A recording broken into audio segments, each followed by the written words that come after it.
Hello students, how are you? I am Shiri Parveen and today I am explaining chapter 10. The name of the chapter is New Empires and Kingdom. We have already discussed the introduction of this chapter New Empires. New Empires कैसे कैसे और Kingdoms क्या थे, यानी empire जो नए empires बने वो क्या थे और जो किंगडम्स थे वो कैसे थे। जो किंगडम होता है वो अगर बड़ा हो जाता है तो वो एम्पायर बन जाता है, कैसे बन जाता है ये हम ऑलरेडी डिस्कस कर चुके हैं। तो अब हम डिस्कस करेंगे इसका सेकंड पॉइंट, समुद्रगुप्त प्रशस्ति। मैंने आपको प्रशस्ति लास्ट वीडियो में बताया था कि जो प्रशस्ति होती है वो इंस्क्रिप्शन ही होती है, लेकिन इंस्क्रिप्शन में क्या होता है कि रूल्स और रेगुलेशन भी साथ होते हैं राजा की प्रशंसा के साथ साथ। और प्रशस्ति में सिर्फ प्रशंसा होती है एक राजा की या फिर किसी भी पर्सन की एक प्रशंसा ही होती है उसमें, तो वो प्रशस्ति होती है कहाँ पर, जो हम पिलर्स वगैरह पर लिखवा दिए जाते थे। जो समुद्रगुप्त की प्रशस्ति है उसमें वो पिलर्स पे लिखी हुई हैं प्रशस्ति, मतलब राजा की जो प्रशंसा है समुद्रगुप्त की वो कहाँ लिखी गई है, पिलर्स पर।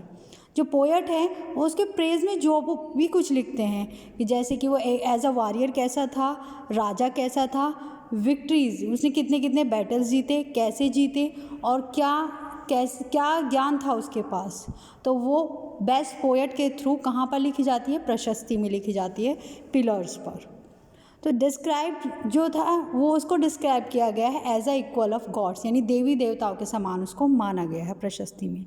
जो रूलर्स है आर्यवर्त के वो 9 रूलर्स थे, जिनको जैसे 9 रत्न आपने उसके बारे में पढ़ा था, अकबर के 9 रत्नों के बारे में पढ़ा था। तो जो 9 रत्न थे उसका जो स्टार्टिंग था वो गुप्ता डायनेस्टी से स्टार्ट हो गया था, मतलब समुद्रगुप्त के टाइम से स्टार्ट हो गया था। अब जो है रूलर दक्षिणापथ के जो रूलर थे वो 12 थे। उन 12 रूलर में समुद्रगुप्त के बाद जो डिफीट किया था, किसने किया था, रूल्ड अगेन रूल किया था किसने, after being defeated and he then allowed them to rule again. Samudragupta ने के हारने के कारण उसको रूल किया गया था दक्षिणापथ के, जिसमें 12 रूलर्स थे।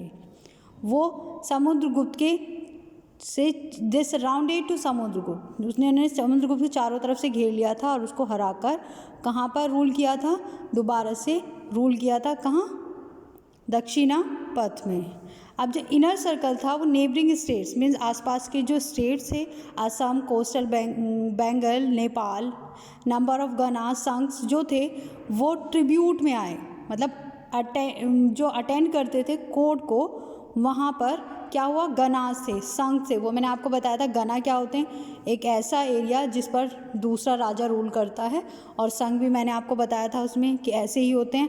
तो ये आपको समुद्रगुप्त प्रशस्ति के बारे में पता चल गया कि समुद्रगुप्त की जो प्रशस्ति थी वो क्या थी, कि समुद्रगुप्त ने अपनी प्रशंसा में पोएट के थ्रू लिखवाया था या फिर उसके साइन बनवाए थे, वो प्रशस्ति कहलाए थे।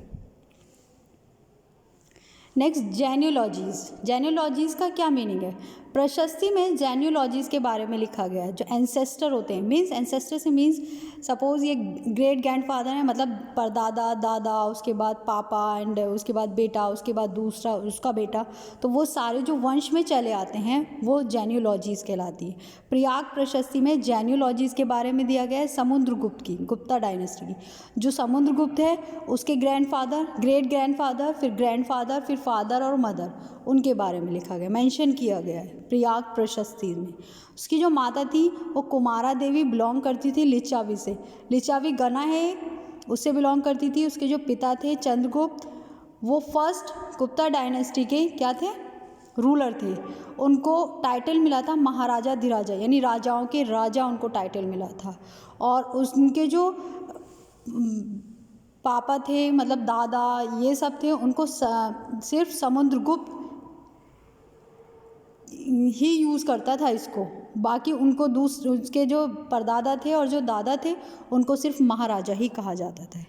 गुप्ता जेन्यूलॉजी में चंद्रगुप्त फर्स्ट थे, समुद्रगुप्त थे, चंद्रगुप्त सेकंड थे। यानी पहले क्या होता था कि अगर एक के पर्सन का नाम सपोज चंद्रगुप्त है तो चंद्रगुप्त के बाद जो उसका बेटा होगा वो चंद्रगुप्त 1 होगा, उसके बाद उसका जो दूसरा बेटा होगा मतलब उसके बाद उसका जो बेटा होगा वो चंद्रगुप्त सेकंड होगा, ऐसे ही नाम चले जाते थे, मतलब नाम तो सेम रहता था और उसकी सिर्फ पहचान के लिए 1 2 3 ऐसे हो जाता था।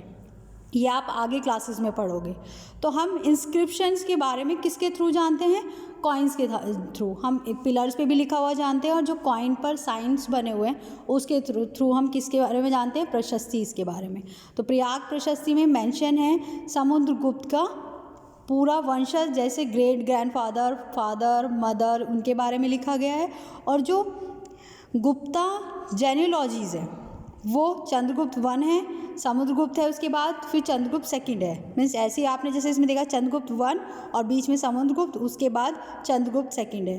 तो ये प्रयाग इंस्क्रिप्शन में दिया गया है जिसके थ्रू हमें पता चला कि उनके वंशज कौन थे, और इसके इंस्क्रिप्शन हमें कॉइन्स में भी मिलते हैं। So student, I hope you will be understand this 2 point.